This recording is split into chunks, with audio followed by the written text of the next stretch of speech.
When Chapman billies leave the street, and droofy neighbours meet, as market days are wearing late, and folk begin to tack the gate, while we sit boozing at the nappy, getting foo and unca happy.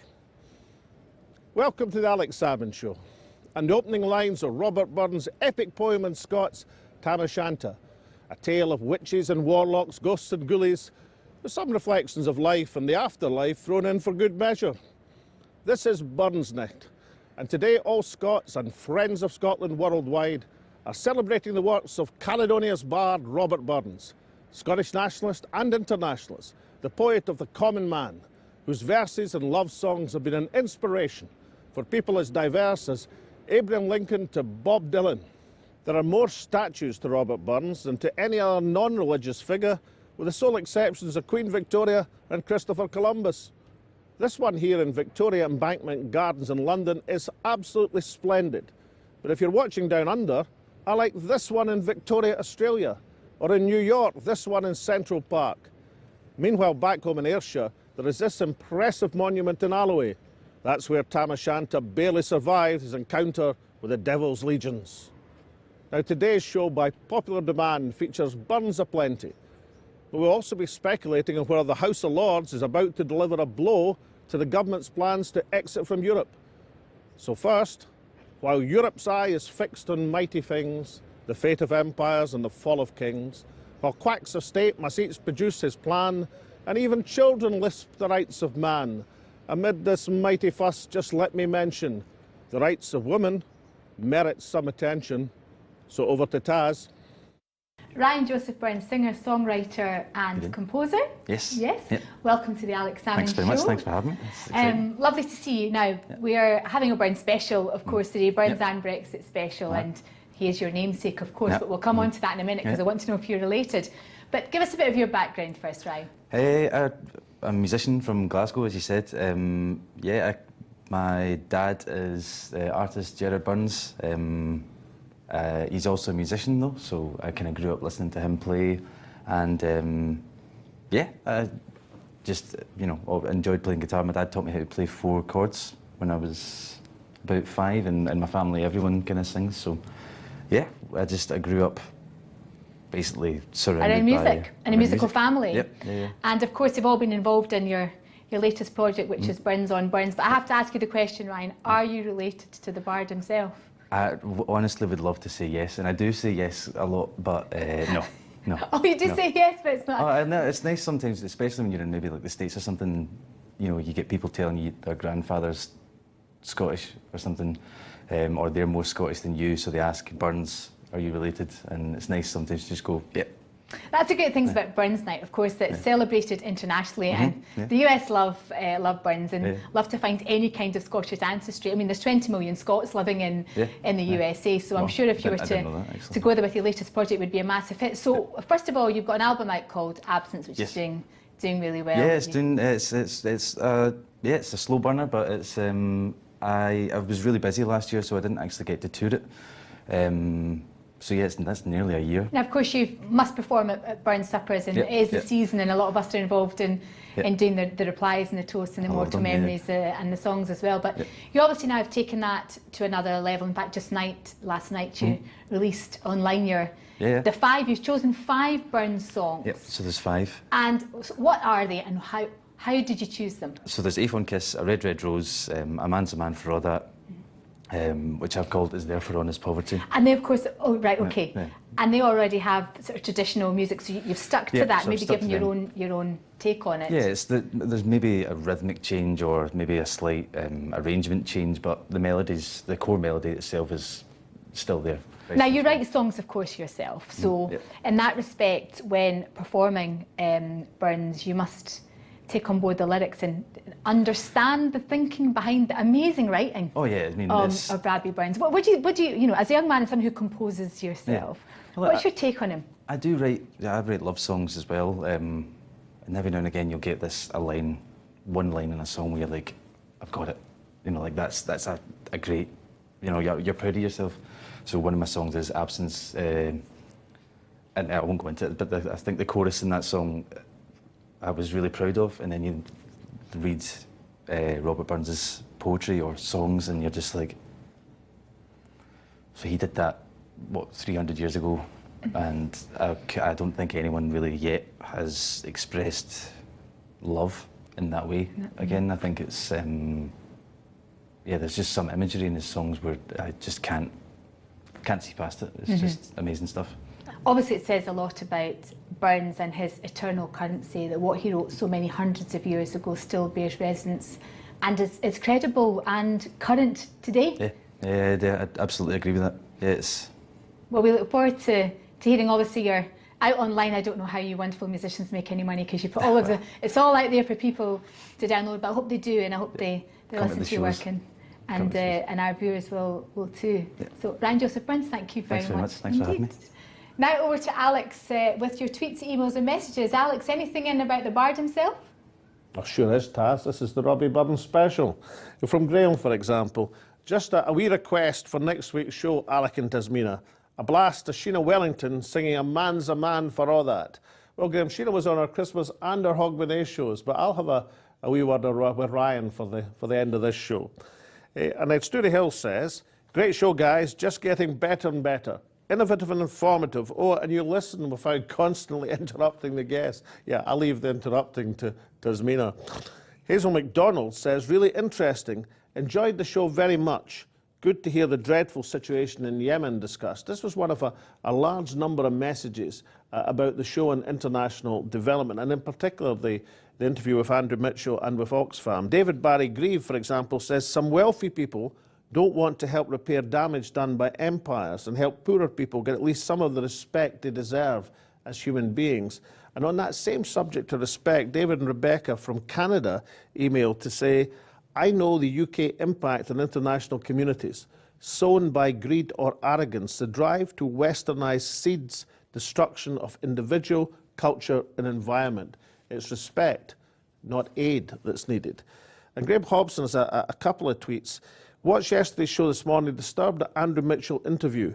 At no point did he square the circle to explain the UK benefit of a 13 billion budget. And the Oxfam Clean Water Project has been running for so many years that host governments just sit back and take no responsibility.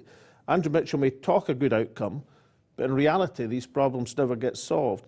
Fair enough, Graham, but of course a proper discussion of these issues is probably the first step in having them even better addressed. Fiona Graham says, it was another great show with an interesting selection of interviewees. It makes my Thursday. And finally, Gordon says, aye, right. Imagine getting all snugly and settled down to watch the Alex Salmond Show, and then nearly choking as you hear the man himself read out one of your tweets. Cheers, Eck. I take it we're on first name terms now, right? Gordon, Gogs, of course we're on first name terms. Now, this is a Robert Burns special, but after the break, we'll be turning our attention to Europe and working out whether the House of Lords is going to put a spoke in the Brexit wheel. And earlier on, I said that Bob Dylan's inspiration came from one of Robert Burns' love songs. That was My Love is Like a Red, Red Rose.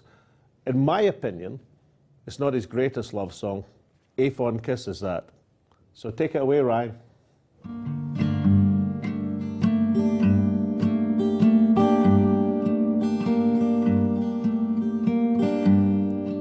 A fond kiss and then we sever.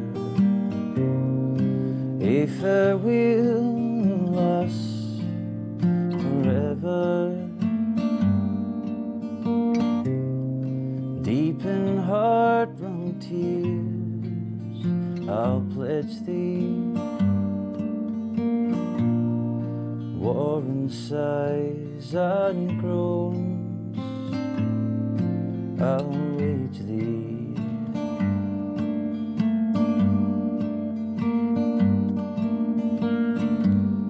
And who shall say that fortune grieves him, while the star of hope she leaves him? Mean a cheerful twinkle lights me, dark despair around unites me.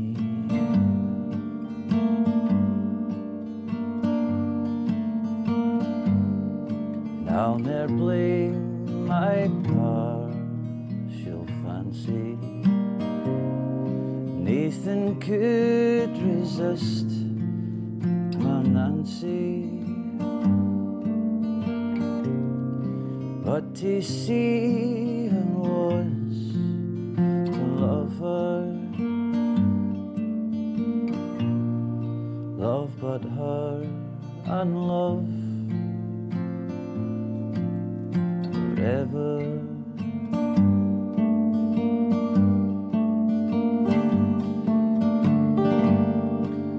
Had we never loved so kindly, had we never loved so blindly, never met or never parted, and we had never been broken-hearted.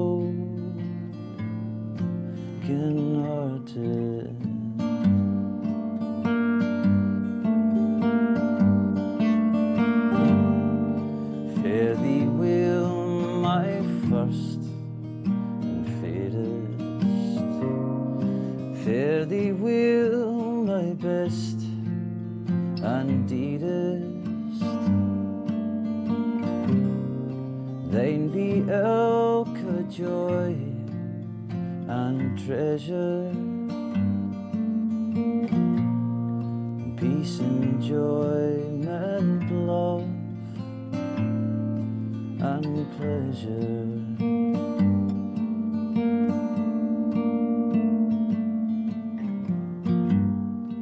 A fond kiss and then he severed,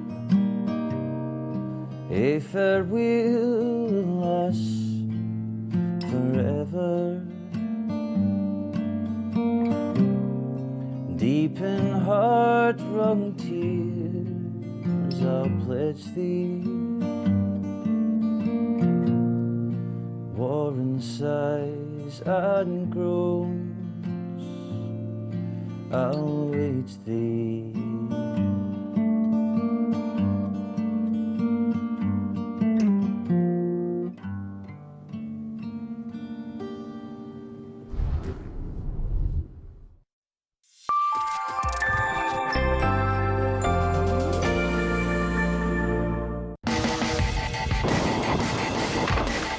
Я себя воспринимаю как какой-то безумный чувак, который дает представление, шоу.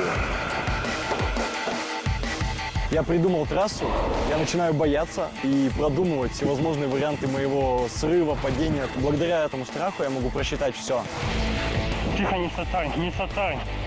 Подожди, не иди туда. Мне это понравилось. Искать новые виды трюков, чтобы их снять и удивить людей. Снизу течет жизнь, Никит тут скачет. Невозможное для меня намного дальше, чем я думал. Это просто непередаваемое ощущение. Я никогда такого не испытывал. Это не травмоопасный вид деятельности, вот то, чем я занимаюсь. Это смертельно опасный вид. Max Kaiser's Financial Survival Guide. Look, Stacy, here's my gold. I'm going to store it safely at the Federal Reserve.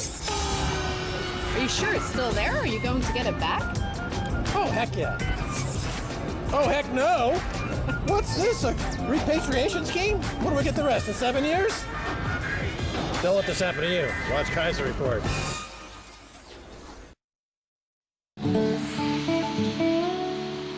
This is Harlan, Kentucky.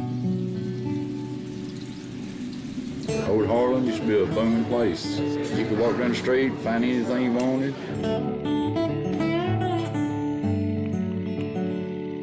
A coal mining city with almost no coal mines left.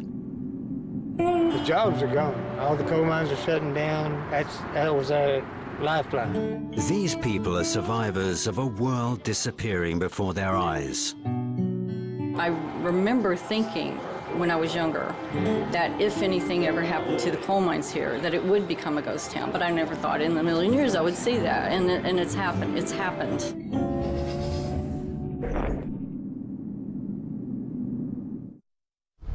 Last week, the Brexit Bill passed from this place in the House of Commons to over here in the House of Lords. The final government majority in the House of Commons was 29, which sounds comfortable enough, but that might still prove difficult because the indications are that the upper house, the unelected chamber, the House of Lords, is about to cut up rough on Brexit. A number of Lords are making it clear that they are not bound by normal conventions and constitutional legislation because they believe the government has no election mandate for a hard Brexit. And furthermore, the Brexit Bill does not have the consent of either the Scots Parliament or the National Assembly of Wales. So could we see emerging an unlikely alliance between the elected representatives of the Celtic nations of Scotland and Wales and the peers of the realm to put a spoke in the Brexit wheel? One person not impressed by the potential peers' revolt is top Tory backbencher and veteran Eurosceptic Bill Cash. Sir William Cash, you're chair of the European Scrutiny Committee, you're the most experienced of the Brexiteer MPs, and the Lords over here, they're threatening to put a spoke in your Brexit wheel. So what's your message to the House of Lords? The bill for the withdrawal from the European Union, which actually includes the repeal of the European Communities Act itself, its entirety, was passed last week by the House of Commons. It now goes to the House of Lords. We have democratic legitimacy to deal with this in the way we have. In the House of Lords, they're not elected, and therefore I would say they don't have democratic legitimacy to butcher the bill, or for that matter, to do anything to undermine it. What about this emerging alliance between the House of Lords rebels and the Scots and Welsh parliaments who are extremely unhappy about aspects of the bill? Do you see that emerging alliance as a danger to Brexit? Well, as a matter of fact, I think the reason why the Labour Party, which we haven't mentioned so far, themselves voted not only against the second reading but also against the third reading, had as much to do with the Labour Party's politics regarding the SNP. Because actually, in a nutshell, they don't want to give any credibility to the SNP. Now, let's just imagine that despite your advice and despite the warnings that have been given by the Prime Minister and other senior Conservatives, that the House of Lords makes a substantive amendment to the bill. Or amendments. Or amendments. What tactics, what ability does the Prime Minister then have to bring the House of Lords to heel? There is a requirement for the House of Lords to accept the outcome of the vote in the House of Commons. However, if they decide not to, then there is the Parliament Act. And under the Parliament Act, passed in 1911, what it says is that they can hold up a bill for a limited period of time. I can't give you a precise time at the moment, it's around about 18 months. But do you have 18 months available to you? Under the Parliament Act, yes, we can prevail, but if they were to delay it long enough, then we might end up with a very serious crisis between the Commons and the Lords. But my information, for what it's worth at the moment, is that actually there are enough people in the House of Lords, despite some extremely tough language and a lot of fireworks, etc. The likelihood is that the number of people combined in the Labour Party plus the Conservative Party, and some, if not most, of the crossbenchers will be enough to prevail. So, Sir William Cash, you're saying that if it comes to a constitutional tussle between the Lords and the Commons, it is possible that this could only be decided by another general election? No, I didn't say that. What I said was that the threat would be accompanied by a number of clear messages, and one of those consequences could be possibly that there are there's action taken to come forward with reform of the House of Lords, which, by the way, the Lord Speaker, Lord Fowler, is already contemplating. So there are many options available short of a general election. The danger, as I see it, in extreme circumstances, is that we could be caught up in the time warp of a general election, and that therefore does create difficulties for the government. Sir William Cash, thank you very much. I'm delighted to be joined by Liz Saville-Roberts, the parliamentary leader of Plaid Cymru in the House of Commons, and Edinburgh East MP Tommy Sheppard, the Cabinet Office spokesman of the SNP. Welcome to you both. Good to be here. Delighted to be here. Now, Liz Saville-Roberts, that summit recent summit a few weeks back, where the SNP and Plaid Cymru brought together the Liberals, the Green, a whole variety of parties in the House of Commons, but you empty-chaired the Labour Party because they wouldn't come along to support the single market. Do you think it was a bit of a political stunt to have an empty chair? Does that indicate you weren't really interested in building an alliance? Yeah. Let's look at the totality here. What we were endeavouring to do there was to invite all the leaders of the opposition parties so that we could work as a functioning, cooperative, coordinating opposition. We invited Jeremy Corbyn. Jeremy Corbyn chose not to come. Now, what evidence do you have? What really substantive evidence that being out of the single market is going to cause so much economic damage? No one can predict the future, but the best you can do is look at the evidence, and the people who have researched this, economists who look at what the effect of that will be, have said that it's going to be, I wouldn't use the word disastrous because let's not hype this up, but it's going to inflict damage to our economy that doesn't need to happen. I know in Scotland, for example, that the effect of coming out of the single market would be to lose 80,000 jobs by 2030. There's some pretty broad consensus in Scotland about the single market. Is that the same in Wales, Liz Saville-Roberts? Is there a consensus between Plaid Cymru and the Labour Party and others that being in the single market is important? Now, for Wales, we are an exporting nation. We're a manufacturing nation. We're very dependent, particularly my constituency, on agriculture. Just look at what we have now and the likelihood that that will be different. And if it is different, is it going to be any better? Or in all honesty, what we're doing now and what we're discussing here in Westminster, the terrible irony of it is the degrees to which it will be worse. You did test it in the Commons just last week. Your grand parliamentary alliance for the single market was put to the test in a vote and you lost. So what hope is there that you can actually achieve results? If Labour would actually get their act together and start working like an opposition party, we'd be able to hold this minority government to proper account. Tommy Sheppard, does that mean that you anticipate that the Scottish Parliament, who will have to pass a legislative consent motion to this bill, if they don't do that, will that actually put a legislative spoke in the government's wheel? Legislative consent motion is required from the devolved parliaments where the bill and the legislation affects their operation.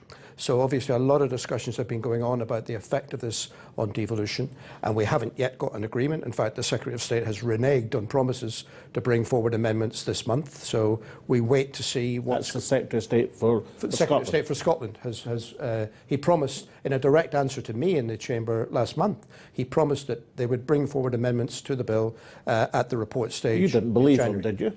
Well, you know, I'd like to take people as they come, you know, and the fact that the Secretary of State has said one thing in public to the House of Commons, has done another, I think history can judge on his intentions. Tommy Sheppard, but if the LCM is not approved by the Scottish Parliament because those arrangements for devolution are not satisfactory, and at the moment they certainly are not, then that will present the British government with a political problem. Clearly they could override it and drive through because we are not an independent country. It's not a legal problem because this is a convention as opposed to a legal stipulation, the legislative consent motion. Is that your reading of the situation for Wales? The United Kingdom is a unit of 4 nations.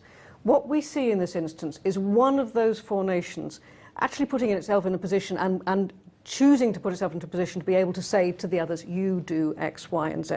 Where'd you go? If Scotland, the Scottish National Party MPs in the Commons, the Plaid Cymru MPs, maybe some more friendly Labour MPs too, the Liberals and Green MP, they're jumping up and down saying we should stay in the single market, government outvotes you as they did last week. The Scottish Parliament, the Welsh National Assembly say the same thing and they disregard that. But where do you go with your case? Well, I mean, I have no doubt in my mind that the Westminster Parliament and the British government can and may well override the wishes of the Scottish Parliament on this matter.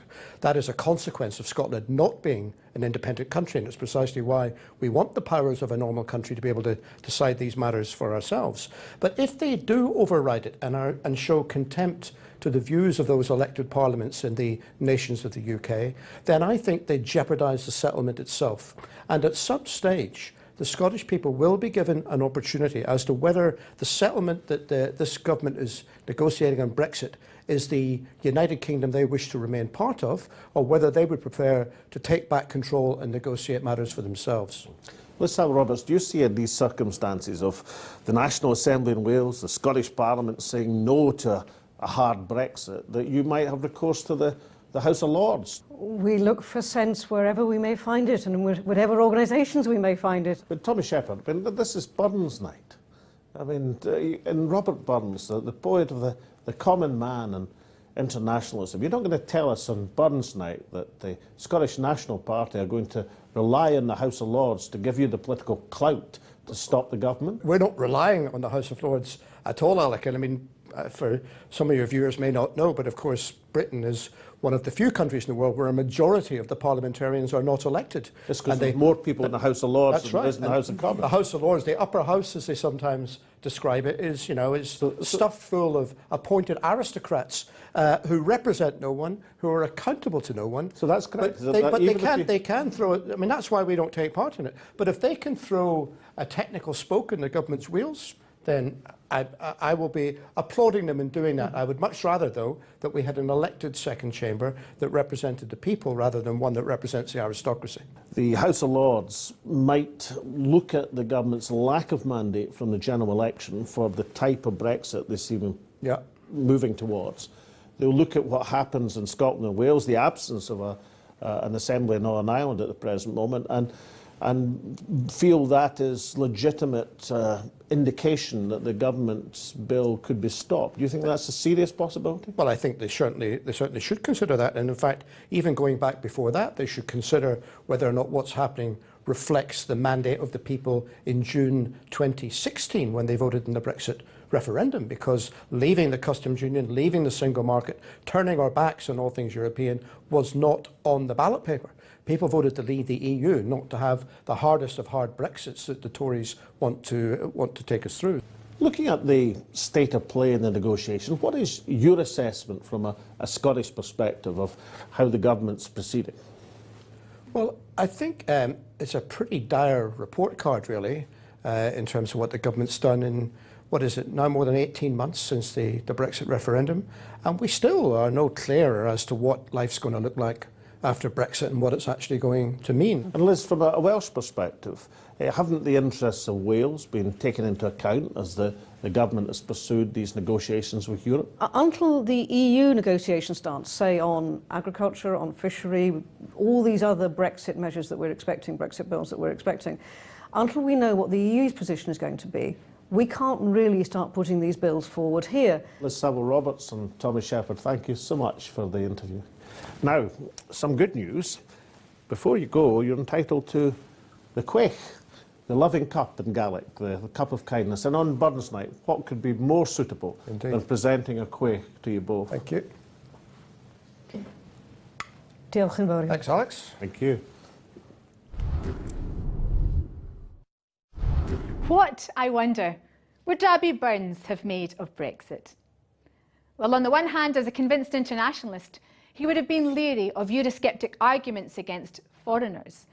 On the other hand, he was no fan of political establishments at home and abroad. We can be certain he would have seen the comic and poetic possibilities of this putative anti-Brexit alliance between the unelected House of Lords and the Friends of the People in the Scottish and Welsh parliaments. Above all, he would have been interested in the rights and welfare of the common people and indeed of all Scotia. So what better way to play us out of this Burns Night special than have Ryan play the Burns anthem for equality. A man's a man for all that. So from Alex and I and all of the team here at the Alex Salmond Show, we hope to see you next week. Is there for all this poverty that hangs his head and all that? Coward slave, we pass him by.